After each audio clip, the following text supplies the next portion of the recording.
Hi hello welcome to కొలుగురి 24/7 news channel. భారతీయుల dollars dreams నానాటికి కళ్ళలుగా మారిపోతోంది. అమెరికాకు వెళ్ళాలి, డాలర్లను సంపాదించాలి, ఇండియాలో కూడబెట్టాలి, అతి తక్కువ సమయంలో అతిపెద్ద ధనవంతులుగా మారాలి అని మధ్యతరగతి, దిగువ మధ్యతరగతి నిరుద్యోగులు కంటున్న కలలు, వారు తల్లిదండ్రులు పెట్టుకున్నటువంటి ఆశలు నానాటికి సన్నగిల్లిపోతున్నాయి. ప్రధానంగా అమెరికాకు వెళ్ళడం అంటే ఎందుకు వచ్చిన గొడవ అనుకునే పరిస్థితి దాకా వెళ్ళిపోయింది. ట్రంప్ రెండవసారి అధ్యక్షుడిగా ఎన్నికైన తర్వాత 2.0 చాలా భయంకరంగా మారింది. భారతీయుల పాలిట అదొక భయంకర దుస్వప్నంలాగా మారింది. కారణం ఒకటే, మొట్టమొదట ఆయన వలస వచ్చే వాళ్ళపైన కఠిన చర్యలు తీసుకోవడం మొదలుపెట్టారు. అమెరికా దేశంలోన ఇది ఫస్ట్ వరల్డ్ కంట్రీ. ఈ ఫస్ట్ వరల్డ్ కంట్రీలోన థర్డ్ వరల్డ్ కంట్రీస్ అయినటువంటి భారత్ కావచ్చు, చైనా కావచ్చు, పాకిస్తాన్ కావచ్చు, ఇతర దేశాలు కావచ్చు, వీళ్ళందరూ కూడా ఉద్యోగాల పేరిట, చదువు పేరిట దొంగ ముసుగు వేసుకొని అమెరికాలో వచ్చేసి ఇక్కడ తిష్ట వేసి అక్కడి వాతావరణాన్ని ఇక్కడికి పట్టుకొచ్చేస్తున్నారు. ఫస్ట్ వరల్డ్ కంట్రీ కాస్త థర్డ్ వరల్డ్ కంట్రీగా మారిపోయేలాగా ఉంది అని ఆయన ప్రతి సందర్భంలోనూ వాపోయారు. అసలు ట్రంప్ రెండవసారి గెలవడానికి కారణం ఆ నినాదమే. ఏంటంటే మేక్ అమెరికా ప్రౌడ్ అగెయిన్, అమెరికాను మళ్ళీ గర్వకారణంగా తీర్చిదిద్దుదాము అని. ఇది ఒక రకంగా చెప్పాలంటే అంతర్జాతీయ స్థాయిలోన ఒక దేశీయ అభిమానం అని చెప్పొచ్చు. ఎలాగైతే మన దేశంలోన రాష్ట్రాల్లోన ప్రాంతీయ అభిమానాలు ఉంటాయో, ముఖ్యంగా ఇప్పుడు తెలంగాణ, ఆంధ్రప్రదేశ్ తీసుకుంటే తెలంగాణ ప్రాంతీయ అభిమానం ఉంటుంది. తెలంగాణ వాళ్ళు ఎందుకు రాష్ట్ర సాధన కోసం పోరాడారు? నీళ్లు, నిధులు, నియామకాలు, వీటి కోసమే వాళ్ళు పోరాడారు. ఆంధ్ర వాళ్ళు ఇక్కడికి రావడం వల్ల మా అవకాశాలు సన్నగిల్లిపోయాయి అని కదా వాళ్ళు పోరాడింది. సేమ్ ఈక్వేషన్ ఇప్పుడు అంతర్జాతీయంగా కూడా అప్లై అవుతుంది. అక్కడ కూడా అమెరికన్లు ఏమంటున్నారంటే, అరే భారతీయులు, చైనీయులు మీరు రావడం వల్ల మా అవకాశాలు దెబ్బతింటున్నాయి, మా సంపదను కొల్లగొడుతున్నారు, మా దేశ నైపుణ్యాన్ని మీరు దెబ్బతీస్తున్నారు అని వాళ్ళు వాపోయే పరిస్థితికి వచ్చింది. అందుకోసమే ద్వారాలు కాస్త మూసుకుపోతున్నాయి. మొదటంత సులువుగా లేదు, మొదటంత లిబరల్గా లేదు. మొదట్లోన అమెరికా వెళ్ళడం అనేటువంటిది చాలా సులువైనటువంటి విద్య. ఎంఎస్ చదువుకోవడానికి వెళ్ళడం, అక్కడ చదువుకున్నంత కాలంలోనే ఏదో ఒక ఉద్యోగం సంపాదించడం, కొద్దిగా అలా ఉండడం, ఉద్యోగ H1B వీసాను ఎక్స్టెండ్ చేసుకుంటూ పోవడం, ఈ ఏడాదిని ఎక్స్టెండ్ చేసుకుంటూ పోవడం. చదువుకోవడానికి వెళ్ళిన వాళ్ళు ఉద్యోగంలో స్థిరపడిపోయి అక్కడ 10 ఏళ్ళు, 12 ఏళ్ళు, 15 ఏళ్ళు, 20 ఏళ్ళు, 25 ఏళ్ళు దాకా అక్కడే పాతుకుపోయినటువంటి భారతీయులు చాలామంది. సో లక్షల్లో జనాభా ఉంది. డల్లాస్ లాంటి నగరంలోనైతే అసలు ఇక్కడ తెలుగు వాళ్ళే ఉన్నారా అనేలాగా ఉంటుంది. పైగా ఉండడమే కాదు, మన భారతదేశ సంస్కృతి, ముఖ్యంగా ఆంధ్రప్రదేశ్ సంస్కృతి, ఇక్కడుండే పండుగ పబ్బాలు, వీటన్నింటినీ కూడా అక్కడ అట్టహాసంగా నిర్వహిస్తూ ఉంటే అమెరికన్లు విస్తుపోయి చూసేటువంటి పరిస్థితి. మేము అమెరికాలో ఉన్నామా, ఇండియాలో ఉన్నామా అని వాళ్ళు ఆలోచించుకునే పరిస్థితి దాకా వెళ్ళిపోయింది. అంత సులువైనటువంటి వాతావరణం ఒక్కసారి ట్రంప్ రాగానే, కొరడా జడిపించగానే ఇమ్మిగ్రేషన్ల సంఖ్య నానాటికి తగ్గుముఖం పట్టింది. మీరు క్రమంగా చూడండి, మొదట్లోన ఇండియా నుంచి ఎంఎస్ చదువుకోవడానికి, ఉన్నత విద్యలు చదువుకోవడానికి ఎంతమంది వెళ్ళేవారు, ఫ్లైట్లెక్కి వెళ్ళేవారు, ఒక ఎర్ర బస్సు ఎక్కినట్టు ఎక్కి వెళ్ళిపోయేవాళ్ళు. అలాంటిది ఇప్పుడు తగ్గిపోయింది.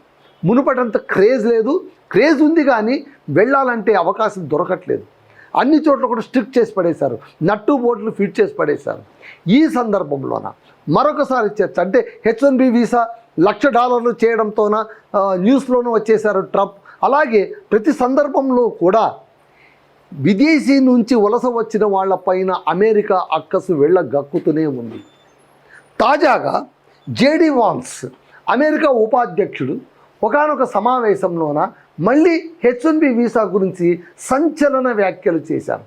H1B వీసాలు ఎవరికి ఇవ్వాలి, అసలు H1B వీసా ఉద్దేశం ఏంటి అంటే, కంపెనీలు, పెద్ద పెద్ద కంపెనీలు బాగా నైపుణ్యం ఉన్నటువంటి వాళ్ళని, అత్యద్భుత నైపుణ్యం ఉన్నటువంటి వాళ్ళను తాము ఎంప్లాయీస్గా తీసుకోవడానికి, తాము ఇన్కార్పొరేట్ చేసుకోవడానికి, వాళ్ళు రావడం వల్ల తమ కంపెనీ పరిస్థితి మెరుగవుతుందని భావించి వాళ్లకు మాత్రమే H1B వీసా ఇవ్వాలి. అయితే H1B వీసా కింద వచ్చిన వాళ్లకు ఖచ్చితంగా అమెరికా స్థాయిలోనే, డాలర్ల స్థాయిలోనే వాళ్ళ జీతం ఉండాలి. మరి అలా ఉంది అంటే ఇండియన్స్కి అలా లేదు.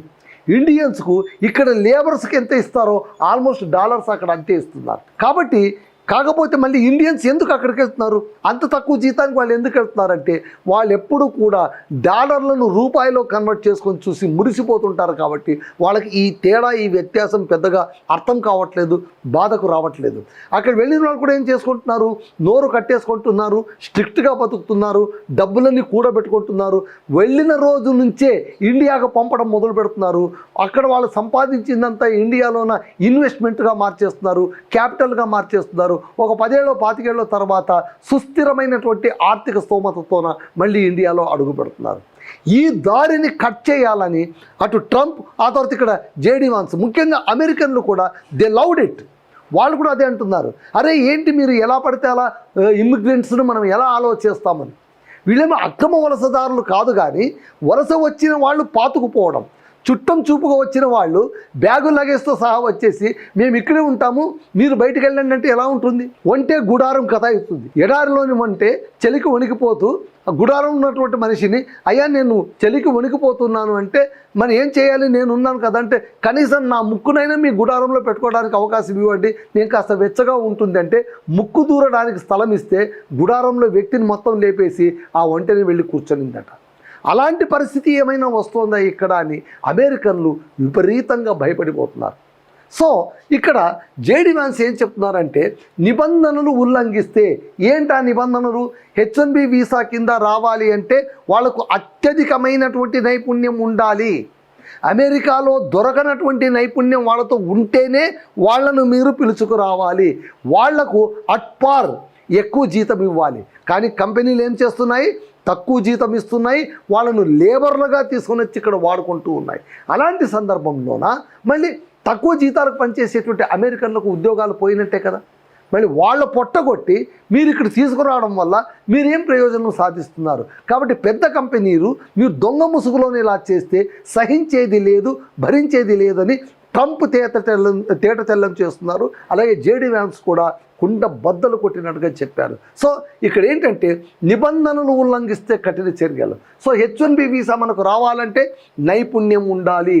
యూ షుడ్ బీ స్కిల్ ఉంటేనే మీరు అక్కడికి రండి. అమెరికన్స్ ఏమంటున్నారు, బాబు మీకు నైపుణ్యం ఉండాలి, అత్యద్భుతమైన నైపుణ్యం ఉంటేనే ఇక్కడికి రండి. H1B వీసా లక్ష్యం కూడా అదే, ఎక్కువ జీతం ఇవ్వాలి. వాళ్ళు అమెరికాలోనే అంత నైపుణ్యం ఉన్న వాళ్ళు దొరకరు కాబట్టి మీరు తీసుకురావాలి. కానీ కంపెనీలు ఏం చేస్తున్నాయి, ఉద్యోగులందరినీ తోలేస్తున్నారు అన్నమాట. అది తప్పు పడుతున్నారు, అక్కడ గేట్లు మూసేస్తూ ఉన్నారు. సో ఇక్కడ ఏం చెప్తున్నారంటే, నైపుణ్యం ఉంటే అవకాశాలు యథాతథంగా ఉంటాయి, ఉల్లంఘిస్తే మాత్రం కఠిన చర్యలు. సో మోసం చేసిన వాళ్లకు నో ఎంట్రీ, వాళ్ళకి ఎంట్రీ ఇచ్చే క్వశ్చనే లేదు. నైపుణ్యం ఉన్న వారికి at all the times green signal. అంటే దీన్ని మనం ఎలా చూడాలి, ట్రంప్ అన్యాయం చేస్తున్నాడని అనుకోవాలన్నా, జేడీ వాన్స్ అన్యాయం చేస్తున్నాడని అనుకోవాలన్నా? అరే వాళ్ళ దేశానికి వాళ్ళు రిస్ట్రిక్షన్స్ పెట్టుకుంటే మీకేంటి నొప్పి అని చాలామంది అంటున్నారు. మనం కూడా లాజికల్గా ఆలోచిస్తే అమెరికాలోనూ మీరు వెళ్ళొచ్చు, వాళ్ళు ఆహ్వానిస్తే మీరు వెళ్ళొచ్చు, వాళ్ళు రమ్మంటే మీరు వెళ్ళొచ్చు, వాళ్ళు అనుమతిస్తే మీరు వెళ్ళొచ్చు, అక్కడ వెళ్ళి మీరు ఉద్యోగం చేసుకోవచ్చు, అక్కడ జీతంతో మీరు కాస్త అంతో ఇంతో డబ్బు సంపాదించుకోవచ్చు. కానీ not at the cost of American citizens. ఇక్కడ జేడీ వాన్స్ కానీ ట్రంప్ కానీ చాలామంది అమెరికన్లు కానీ మొత్తుకుంటున్నది ఏంటంటే, అరే మా ఆశయాలను, మా ఆకాంక్షలను, మా అవకాశాలను పణంగా పెట్టి వాళ్ళకి ఇవ్వడం ఏంటి, ఇది తప్పు అని అంటున్నారు. మళ్ళీ ఇది ఎంతవరకు లాజికల్లో మనం ఆలోచించాలి. సో ఇక్కడ ఏమంటున్నారంటే, ఫెయిర్ సిస్టమ్ ఉండాలి, no fraud and no abuse అని చెప్తూ ఇక్కడ ఏమంటున్నారు, జేడీ వాన్స్ హెచ్చరిక ఏంటి, మోసాలు, నకిలీ దరఖాస్తులు, వేతనాలు దుర్వినియోగం పైన వెంటనే దర్యాప్తు చేయాలి. అమెరికాలో ఉన్న లేబర్కు సంబంధించినటువంటి కమిటీ దీనికి సంబంధించి చాలా తీవ్రంగా, అంటే వీసా సంబంధించినటువంటి అధికారులు చాలా నిగూఢంగా, వాళ్ళ దగ్గర సిస్టమ్ ఎలా ఉంది అంటే కనుక, మీరు చదువుకోవడానికి వెళ్ళి అక్కడ పార్ట్ టైం జాబ్ చేస్తున్నారంటే వెంటనే వాళ్ళకు రికార్డ్ అయిపోయి ఉంటుంది. ఒక్కసారి మీరు దొరికారంటే వెంటనే మిమ్మల్ని పంపించేస్తారు. మీకు తెలుసో తెలీదు, చాలామందిని ఇమిగ్రెంట్స్ని సరిగ్గా రాలేదంటే ఏంటి, వీసా గడువు ముగిసిన తర్వాత కూడా అక్రమంగా ఉండే వాళ్లను తన్ని తరిమేశారు అమెరికా నుంచి. ట్రంప్ వచ్చిన తర్వాత జరిగినటువంటి పరిణామం ఇది. కాబట్టి ఇక్కడికి వెళ్ళేవాళ్ళు, whether Indians or Chinese or Pakistans or Sri Lankans, whatever maybe, third world కంట్రీలో ఉండేవాళ్ళు ఫస్ట్ వరల్డ్ కంట్రీకి వెళ్ళాలి అంటే యూ షుడ్ థింక్ ట్వైస్. మనం వెళ్ళాలా వద్దా, వెళితే ఏమవుతుంది, అక్కడ మన పరిస్థితి ఏంటి, అక్కడ మన భద్రత ఏంటి, వీటన్నిటి గురించి ఆలోచించుకునే సమయం వచ్చేసిందనే మనం అనుకోవాలి. సో భారతీయులకు ఇది శాపంగా మారుతుందా అంటే శాపంగా మారదు అంటున్నారు. ఇది శాపమని కాదు, బట్ నిబంధనలు పాటించండి అని చెప్తున్నారు. నిబంధనలు పాటించే వారికి అవకాశాలు యథాతథంగా కొనసాగుతాయి. నిబంధనలు అంటే ఏంటి? You should have highest skill capacity, then only you will get permission in to America అనే నినాదాన్ని వాళ్ళు రియలైజ్ చేయాలి, ఫుల్ఫిల్ చేయాలి.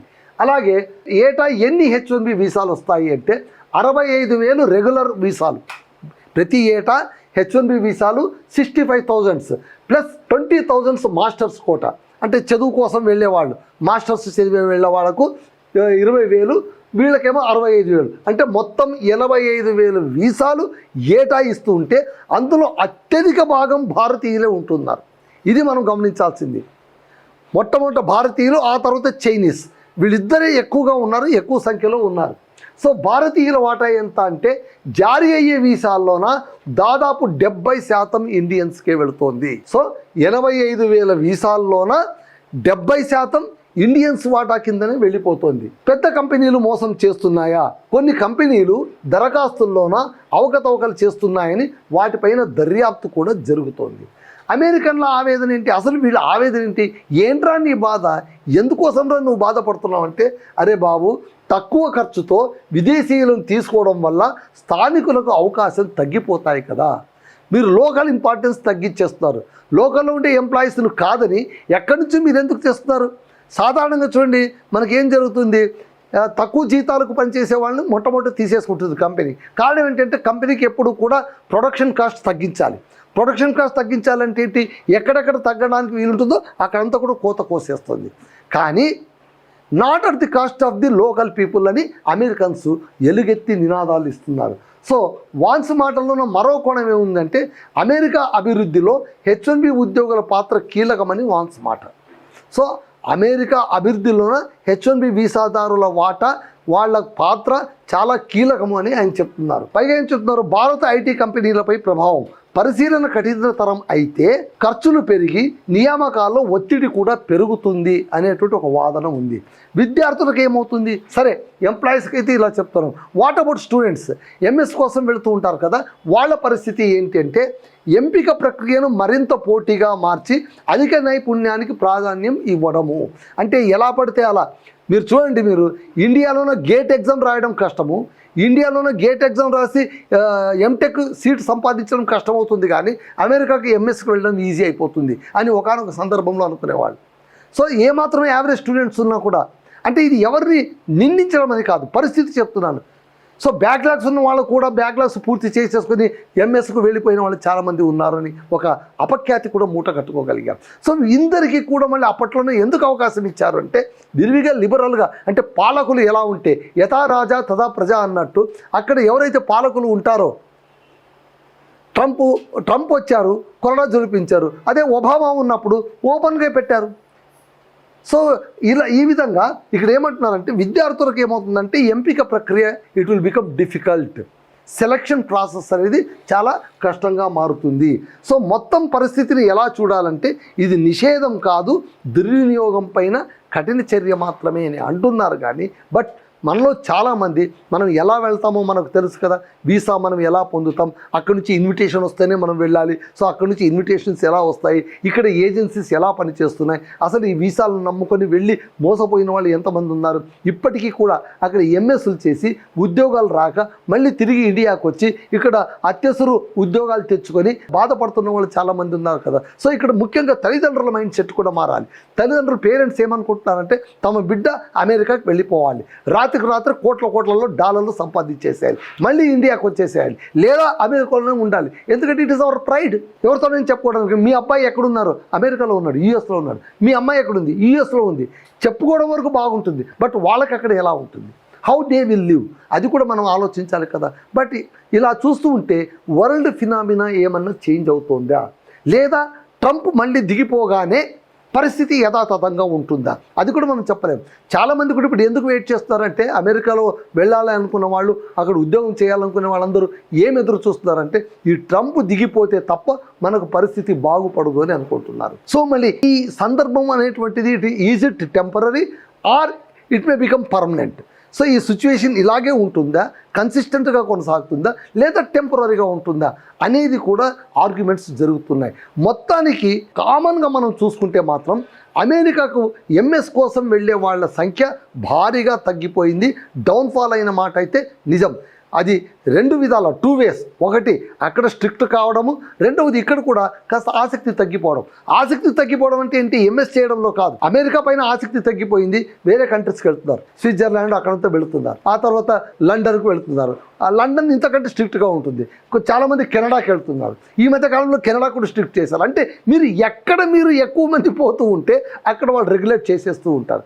కారణం ఒకటే, అక్కడ ఉన్న వాళ్ళకి భయం ఎక్కువైపోతుంది కదా, అరే ఇంతమంది వచ్చేస్తే కనుక మన పరిస్థితి ఏంటి అని. ఇప్పుడు ఇంకో పెద్ద క్వశ్చన్ ఏంటంటే, ట్రంప్ వచ్చినప్పుడు ఒక మాట వచ్చింది, ఏంటి, ఇక్కడ ఉండే ఉద్యోగులను కూడా తరిమేస్తారు అని.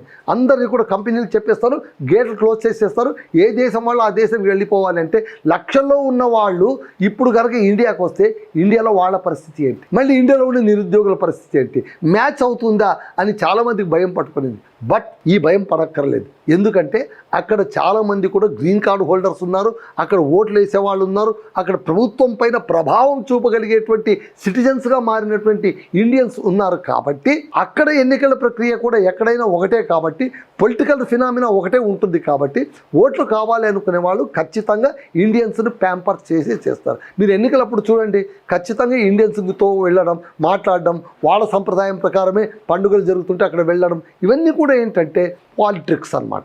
సో అలా ఏమైనా జరిగితే మళ్ళీ దే ఆర్ సేఫ్. మొత్తం మీద అయితే ప్రస్తుతం ట్రంప్ ఉన్నాడు కాబట్టి ట్రంప్ ఉన్నంత వరకు ఈ పరిస్థితి ఇలాగే కొనసాగుతుంది అని మనం గమనించాలి.